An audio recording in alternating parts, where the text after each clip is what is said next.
Então, pessoal, vamos dar continuidade aqui, né? A gente viu também no módulo 1 essa definição do que é uma área de reserva legal, que é aquela área situada no interior de uma propriedade, que tem a função de assegurar o uso econômico de modo sustentável, né? Então, ao contrário da APP, ela não tem áreas delimitadas, né? Não tem curso do rio e tudo mais. A área de reserva legal tem essa função de uso sustentável do meio ambiente. Então, uma das coisas que trata, né, essa parte da reserva legal com relação ao fracionamento, né? Então, em caso de fracionamento do imóvel rural a qualquer título, será considerada a área do imóvel antes do fracionamento, né? Eu trouxe esse exemplo, claro que é uma imagem que a escala não está perfeita em relação à dimensão da área, mas supondo que seja uma área de 100 hectares, né, uma área total, localizada no bioma Mata Atlântica, então isso nos diz que desses 100 hectares, 20% tem que ser preservado, que vão totalizar 20 hectares. Então, por determinado motivo, essa área vai ser fracionada, né? Vamos supor que ela vai ser fracionada em 5 hectares, em 5 pedaços, desculpa, 5 pedaços de 20 hectares. O que acontece é que cada fração dessa de 20 hectares vai ter a sua área de reserva legal, que seria 4 hectares, e essa outra área aqui acima, que ficou com o que era tudo preservado anteriormente, né? Os 20 hectares preservados, ele pode desmatar e ficar com 4 hectares preservados? Não. O que esse trecho da lei prevê é isso, que essa área aqui, depois de instituída a reserva legal, ela não pode ser desmatada. Então ele não pode vir aqui deixar 4 hectares, esse aqui fazer mais 4 e utilizar o resto. Então essa área aqui vai ser a reserva legal dos 5 pedaços, né? Eles vão ter que negociar isso, ver como vai ser feito, em regime de condomínio, enfim, mas essa área não pode ser desmatada e ser mantida apenas 4 hectares, porque a área foi fracionada de uma área maior anterior. O código diz também que um imóvel situado na Amazônia Legal e que abrange diferentes formações florestais deverá respeitar os respectivos percentuais de reserva legal para cada formação florestal. Que formações florestais são essas, né? O código prevê os cerrados, campos gerais. E o que esse trecho da lei diz pra gente? Ela diz que se você tem uma propriedade que tenha diferentes formações florestais dessa, né? Um exemplo, se eu tenho uma propriedade com 300 hectares, sendo que eu tenho desses 300, 100 estão localizados nas florestas, 100 no cerrado e 100 nos campos gerais. Como é que eu vou fazer essa recomposição, né, essa preservação da reserva legal? Você vai ter que fazer em função do percentual. Então, das florestas, né, dos 100 hectares da floresta, você tem que preservar 80.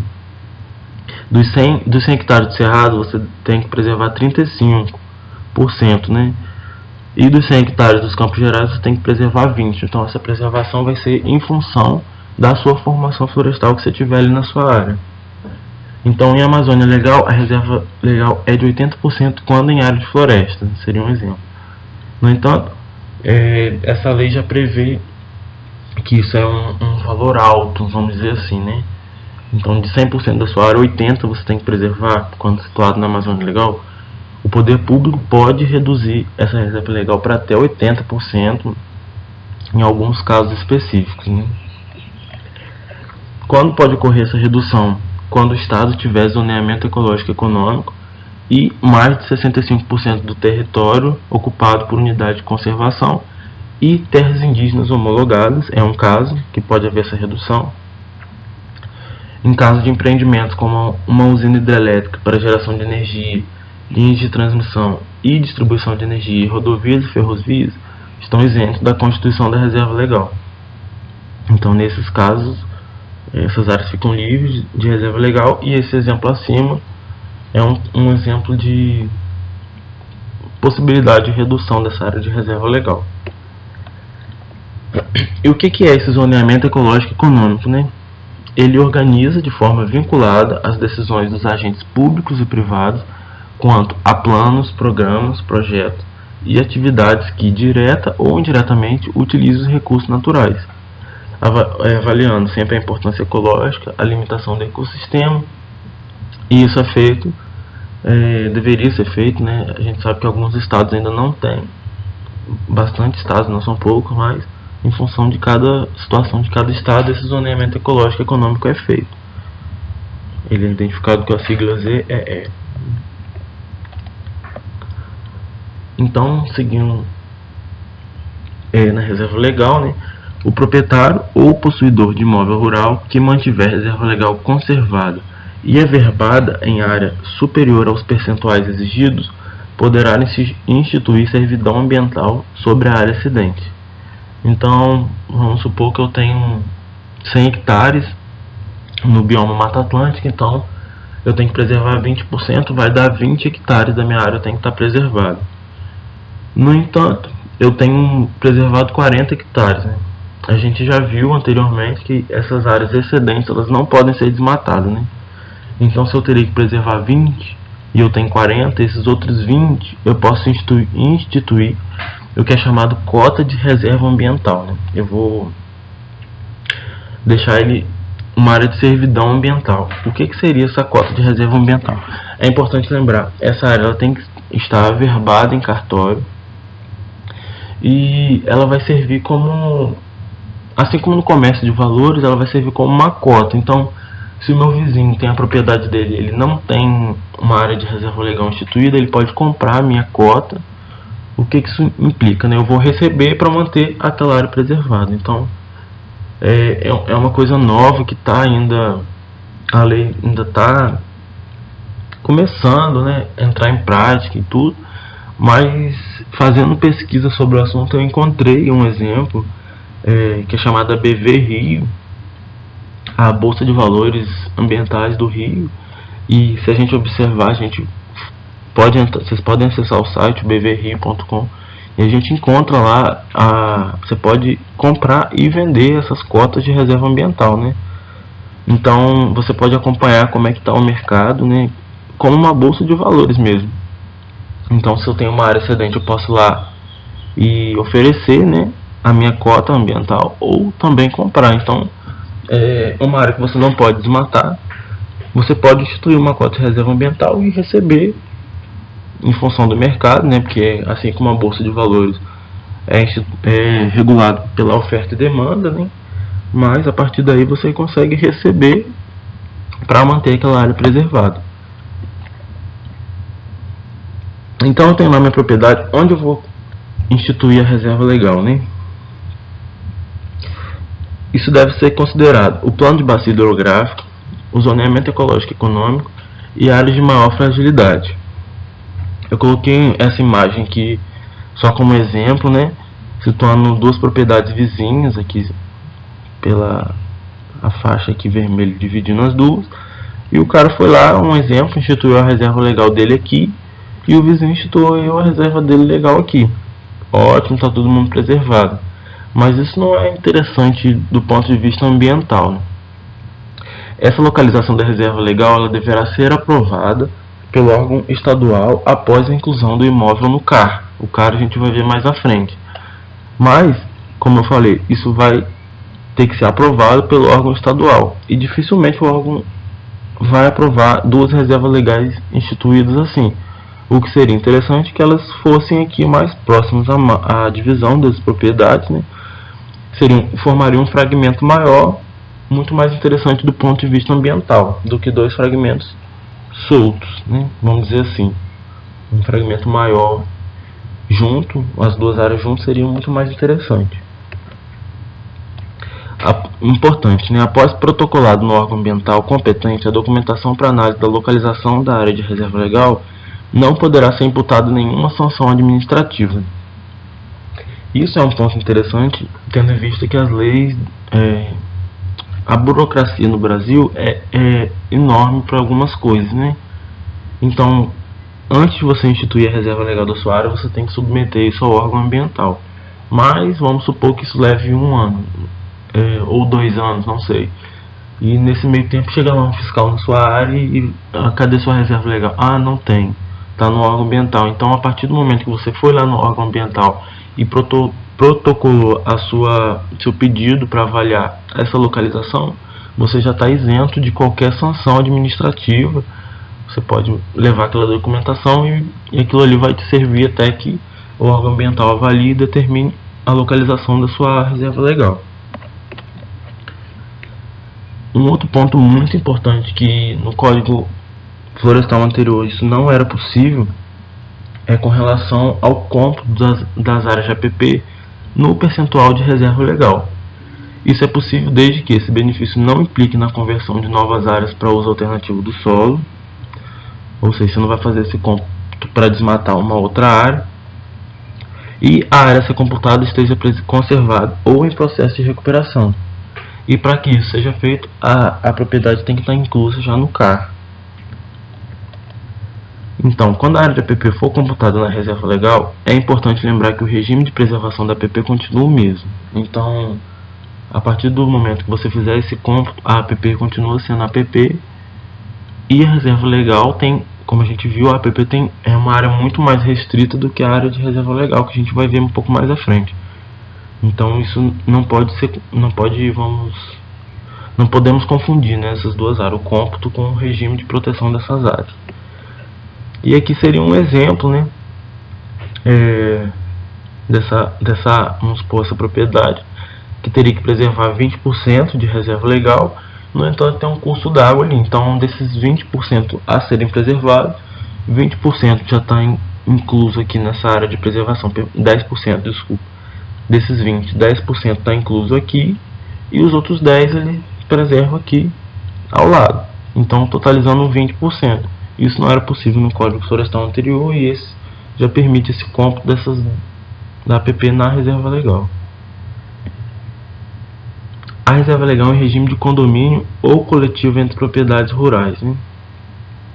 A aquisição de área preservada tem que estar na mesma bacia hidrográfica e respeitar o percentual mínimo de cada imóvel.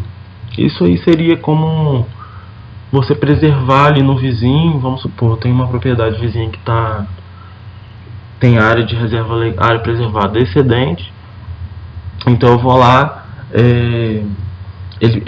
vamos considerando que esteja na mesma bacia hidrográfica e respeitando o percentual mínimo de cada imóvel, eu vou preservar a minha reserva legal e a do vizinho na área dele que está excedente, e ele vai produzir aqui junto comigo na minha área que não tem vegetação, é uma área que não tem APP, então ele produz junto comigo aqui, vamos tirar o lucro, e as duas reservas legais são na propriedade vizinha, né? E isso também tem que ser submetido ao órgão ambiental para aprovação, sujeito também a averbações em cartório e tudo mais.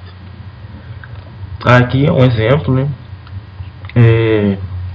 A propriedade A tem 40% de área de reserva legal e teria que ter 20%, vamos supor. E a propriedade B tem 0% de reserva legal, que teria que ter 20%. Então, os dois, né? O proprietário, dono da propriedade A e o dono da propriedade B, vão preservar cada um seus 20% aqui, totalizamos 40%. E na propriedade B, cada um vai utilizar uma parte da sua área aqui, né? Essa imagem foi retirada também da cartilha do Código Florestal, no mesmo lugar que eu retirei mesma fonte de algumas outras imagens, e ela é bem explicativa e facilita o entendimento desse trecho da lei. Agora, com relação ao regime de proteção da reserva legal, como eu falei, ao contrário da área de preservação permanente, essa é uma área menos restritiva ao uso. Então, a lei prevê que admite exploração econômica da reserva legal mediante manejo sustentável, previamente aprovado pelo órgão competente, suspensão imediata das atividades em área de reserva legal desmatada após 22 de julho. Então, o que acontece, né? Se você tinha uma área lá até essa data, você tem que iniciar o processo de recomposição da reserva legal em até 2 anos a partir da publicação dessa lei. Lembrando que a lei foi publicada em 2012, então esse processo de recomposição tem que ser imediato. E para isso existem também os programas de regularização ambiental, que a gente vai ver no próximo módulo também. E com relação às pequenas propriedades, o código prevê isso, então existem facilitações nos planos de manejo nesses casos. A reserva legal ela deve ser registrada no órgão ambiental competente por meio de inscrição no CAR, sendo vedada a alteração da sua destinação. Então você vai lá, institui, registra no órgão ambiental. Você não pode mais ficar trocando, cada hora põe sua reserva legal em uma área, não existe isso. Na planta, no memorial descritivo da sua área, a reserva legal já deve estar prevista ali, né, descrita na sua área. A reserva legal é assegurada por termo de compromisso. A transferência de posse implica a subrogação das obrigações, então a obrigação da reserva legal passa para o sucessor que estiver ali na área. Então, e um outro ponto interessante, que o registro da reserva legal no CAR desobriga a verbação em cartório. Então, registrou no CAR, você está tranquilo, pode ficar tranquilo, você não precisa mais fazer aquele registro em cartório. E o que seria esse uso sustentável, né? O que é esse manejo sustentável da área, da sua reserva legal? Sem propósito comercial, então você pode retirar madeira até certo limite para uso na propriedade ali, que seria sem propósito comercial, para construir uma cerca, um curral. Sem propósito comercial, o consumo no imóvel não depende de autorização. Deve ser declarado previamente o motivo e o volume explorado. Somente porque não é só porque eu vou usar na propriedade, posso sair desmatando o tanto que eu quiser. Isso tem limites para isso. E quando tem o propósito comercial, né, exploração, é livre a coleta de produtos florestais não madeireiros. Exemplo que eu coloquei, as folhas que pode ter algum apelo medicinal, os cipós, que são muito utilizados para artesanato.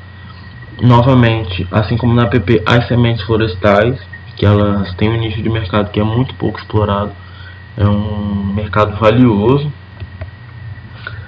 No entanto, deve ser observado período e volume de coleta, época de maturação, e isso não pode colocar em risco a sobrevivência dos indivíduos. Então, qualquer exploração ali não pode colocar em risco os indivíduos da área ali, a sobrevivência deles. Aí, como eu falei anteriormente, aqui é um exemplo de valor de semente só para ilustrar. Jacarandá da Bahia, né? O nome científico da Albergia nigris, e é utilizada uma espécie que pode ter lá na sua reserva legal.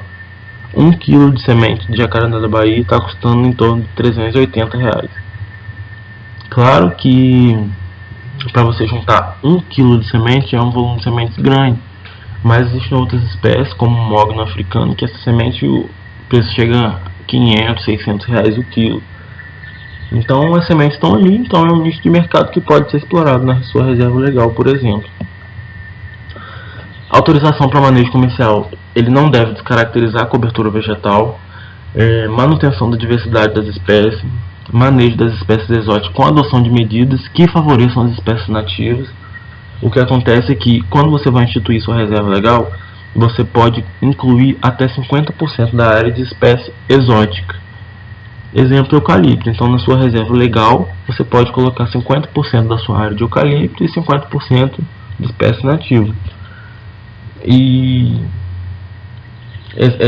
tem que ser feita medidas que favoreçam as espécies nativas, e essa limitação, né, de espécie exótica é uma delas. Uma informação importante: limite 2 metros cúbicos por hectare ano de exploração de madeira. Então, você não pode sair explorando assim compulsivamente a área só porque tem espécie exótica, ou enfim, tem um limite, né? A área consolidada em reserva legal, né? Que é aquela área desde aquela data de 22 de julho de 2008. Tem uma extensão inferior estabelecida na lei. Pode ser feita recomposição ou regeneração natural em até 20 anos. O que a lei sugere, né, seria 1/10 a cada 2 anos da sua área, para você ir recompondo aos poucos, utilizando exótica e espécies nativas da região, sendo que as exóticas até 50%. Compensação, né? Quando a lei fala de compensação, nós temos aquisição de cota de reserva ambiental, que foi o que a gente viu anteriormente. Eu tenho minha propriedade, eu não quero preservar, não tenho como preservar, minha área já está toda ocupada com determinada produção. Vai lá e compra a cota de reserva ambiental, que você vai estar liberado. Você vai pagar para alguém preservar para você. Arrendamento da área sob servidão ambiental, outra área de mesma titularidade no mesmo bioma. Então, eu posso ter duas áreas, desde que localizadas no mesmo bioma, utilizar uma para preservar as duas, a reserva legal daquela propriedade e daquela outra. Então, não sei se ficou claro, mas eu posso ter duas propriedades, utilizar uma para produção completa, né, utilizar toda a minha área para produção, e essa segunda área vai preservar a reserva legal das duas áreas. E isso é importante, que esse esquema da compensação não pode ser utilizado para conversão de novas áreas. Você não pode retirar uma vegetação para fazer isso. Se a vegetação já está ali, essa conversão não pode ser feita mais. Nos imóveis rurais que detinham em 22 de julho de 2008, que é a data que determina as áreas consolidadas, né? Então, os imóveis rurais que detinham áreas de até 4 módulos fiscais e que possuam remanescente de vegetação nativa em percentuais inferiores ao previsto na lei, a reserva legal será constituída com a área ocupada com a vegetação nativa existente nessa data, vedado novas conversões para uso alternativo do solo. Então, se eu tenho lá uma propriedade que deveria ter preservado 20 hectares de reserva legal, mas até essa data, naquela data, ela tinha 11 hectares. Então, essa lei esse trecho da lei permite que a partir daquela área você não precise recompor até atingir o limite estabelecido de 20 hectares. Aquela ali que já era sua reserva legal vai ser instituída como a sua reserva legal total da área, desde que você não faça supressão da vegetação para outros usos do solo. Proteção das áreas verdes urbanas, transformação de reserva legal em área verde nas expansões urbanas, estabelecimento de exigência de áreas verdes nos loteamentos e empreendimentos, né? Um exemplo é a cidade de Juiz de Fora, em Minas Gerais, que despontou nessa questão dessas obras de loteamentos e empreendimento. Tem uma exigência de composição de vegetação quando você vai fazer essas obras. Um exemplo, né, o Central Park nos Estados Unidos, que é um exemplo clássico dessa uma área verde em área urbana. Se eu não me engano, é a maior área verde dentro de uma grande cidade, né? O plantio ou reflorestamento com espécies nativas ou exóticas independe da autorização prévia, devendo ser informado ao órgão competente no prazo de até 1 ano. Então, o que acontece? A gente sabe que eu tenho a propriedade, eu posso utilizar ela para preservar a reserva legal, a APP, e posso querer produzir eucalipto. E aí? Isso pode ser confundido ali com a minha área de reserva legal, com a minha área de APP. Então você não depende da autorização prévia, mas se você vai fazer o plantio, tanto nativo quanto exótico, você deve informar o órgão competente e falar: ó, isso aqui eu estou plantando, mas é para exploração. Isso vai garantir que daqui a 7, 8, 15, 20 anos, quando você for cortar aquela madeira, você vai ter um respaldo legal para dizer: não, isso aí eu plantei para poder cortar. Então, para você não ter problemas, isso deve ser informado ao órgão ambiental em até um prazo de 1 ano, né? Justamente pelo tempo de crescimento das árvores, né? Tudo mais. E é isso. No módulo seguinte a gente vai dar continuidade, mas por enquanto é só.